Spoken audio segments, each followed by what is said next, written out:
উনি প্রধানমন্ত্রী হওয়ার খায়েশ দেখছেন। হ্যাঁ, উনি ভাবছেন উনি ইমরান খান হবেন। এক নায়িকা গায়িকা যাদের 14 গোষ্ঠীতে কোনোদিন কোনো রাজনীতি ছিল না, কিন্তু তারা এখন এমপি হবে। সাকিব আল হাসানের নামটা আমি নিতেই চাই।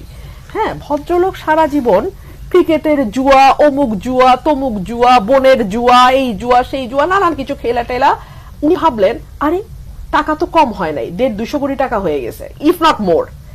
ভাত খাই প্রধানমন্ত্রীর বাসায়, ইলিশ পোলাও রান্না হলে প্রধানমন্ত্রী আলাদা প্যাকেটে করে আমার বাচ্চাদের জন্য পাঠায় দেয়, খেলাধুলা করে বা বাচ্চাদের সাথে।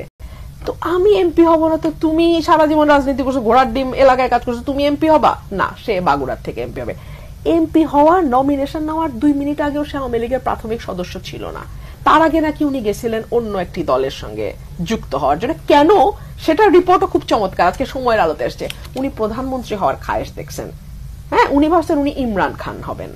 ইমরান খান যেমন ক্রিকেটের মাঠ থেকে প্রধানমন্ত্রী